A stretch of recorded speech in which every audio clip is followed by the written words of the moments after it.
नमस्कार साथियों, आज के वीडियो में हम बात करने वाले हैं राष्ट्रपति की क्षमादान शक्तियों के बारे में। भारतीय संविधान का आर्टिकल 72 राष्ट्रपति की क्षमादान शक्तियों के बारे में हमें बताता है।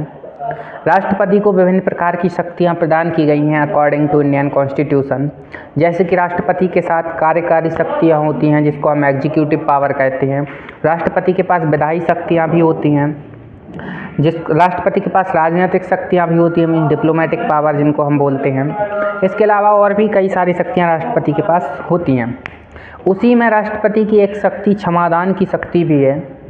क्षमादान की शक्ति भी राष्ट्रपति के पास होती है, जिसका जिक्र भारतीय संविधान के आर्टिकल 72 में किया गया। आज हम क्षमादान शक्ति के बारे में विचार करेंगे कि एक्चुअल में राष्ट्रपति की जो क्षमादान शक्ति है उसका प्रयोग राष्ट्रपति किन किन कंडीशंस में और किस तरीके से कर सकता है।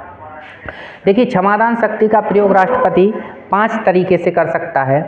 जैसे कि 5 वर्ड नॉर्मली यूज किए जाते हैं राष्ट्रपति की क्षमादान शक्ति में आर्टिकल 72 के तहत। इन 5 वर्ड का उल्लेख भारतीय संविधान में किया गया है, जिसमें से पहला वर्ड है क्षमा, जिसको इंग्लिश में पार्डन कहा जाता है। जब भी राष्ट्रपति अपनी क्षमादान शक्ति के तहत क्षमा या पार्डन वर्ड का यूज करता है तो ऐसी कंडीशन में किसी भी व्यक्ति की जो सज़ा है उसको टोटली क्षमा कर दिया जाता है राष्ट्रपति के द्वारा। इस कंडीशन में राष्ट्रपति क्षमा या पार्डन वर्ड का यूज करता है आर्टिकल 72 के तहत, ये उसकी शक्ति है। दूसरा यूज किया जाता है लघुकरण वर्ड का। जब राष्ट्रपति लघुकरण वर्ड का यूज करके आर्टिकल 72 में यूज करता है इस शक्ति का अपनी, तो इस कंडीशन में जो व्यक्ति है उसको कोई अगर सज़ा सुनाई गई है तो उस सज़ा की सिर्फ और सिर्फ प्रकृति के बारे में विचार किया जाता है, उसकी प्रकृति को चेंज कर दिया जाता है। जैसे कि फॉर एग्जाम्पल, अगर किसी व्यक्ति को कठोर कारावास दिया गया है तो उसे सरल कारावास में कन्वर्ट कर दिया जाएगा। अगर किसी व्यक्ति को फांसी की सज़ा सुनाई गई है तो उसकी फांसी की सज़ा को उम्र कैद की सज़ा में कन्वर्ट कर दिया जाएगा।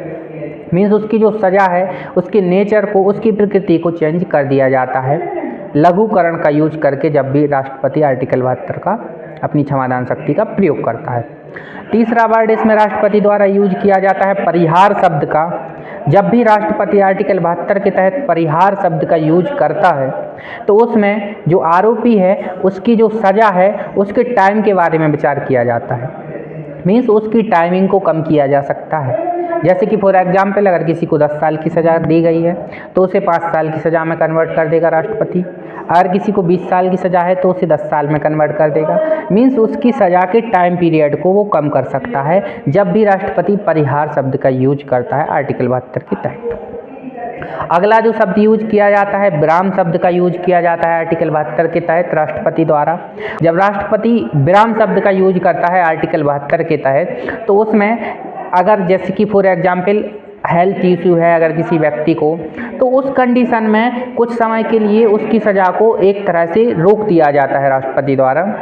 अगर हम कहें जैसे कि फॉर एग्जाम्पल, अगर कोई लेडी है वो प्रेग्नेंट है तो प्रेग्नेंट लेडी को अगर कोई सज़ा हुई है तो जिस टाइम पे कुछ समय के लिए जब तक उसकी डिलीवरी नहीं हो जाती है तो ऐसी कंडीशन में अगर उसको कोई समस्या है तो कुछ कंडीशन में उसकी सज़ा पर विराम लगा दिया जाता है राष्ट्रपति द्वारा, और फिर कंडीशन ठीक होने पर फिर से उसकी सज़ा सुचारू रूप से जारी कर दी जाती है। तो ये राष्ट्रपति की क्षमादान शक्ति होती है जब भी राष्ट्रपति विराम शब्द का प्रयोग करता है।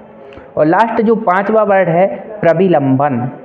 प्रविलंबन शब्द का प्रयोग जब राष्ट्रपति द्वारा किया जाता है अपनी क्षमादान शक्ति के तहत तो उस टाइम पर टेम्पोरेरी स्टे ला दिया जाता है। किसी भी उसकी कोई व्यक्ति है अगर उसको कोई सज़ा सुना दी गई है तो कोर्ट के फैसले पर एक्चुअल में टेम्पोरेरी स्टे ला दी जाती है, अस्थायी रोक उसकी सज़ा पर एक तरह से लगा दी जाती है। फॉर एग्जाम्पल, ये एक्चुअल में जो क्या किया जाता है, जो मुख्यतः फांसी के केस में किया जाता है, ये प्रविलंबन का यूज राष्ट्रपति द्वारा होता क्या है। फॉर एग्जाम्पल, अगर कोई व्यक्ति, जैसे कि मान लीजिए किसी व्यक्ति को फांसी की सज़ा सुना दी गई है, 5 तारीख को किसी व्यक्ति को फॉर एग्जाम्पल अगर फांसी की सज़ा सुना दी गई है और कोर्ट के आदेश में कहा गया है कि 10 तारीख को इस व्यक्ति को फांसी पर लटका दिया जाए, और ऐसी कंडीशन में अगर राष्ट्रपति किसी विदेशी दौरे पर है या किसी कारणवश भारत में उपस्थित नहीं है, कहीं विदेश में है राष्ट्रपति, तो ऐसी कंडीशन में हर एक व्यक्ति को अधिकार है कि वो राष्ट्रपति के पास जाए क्षमा याचना के लिए, अगर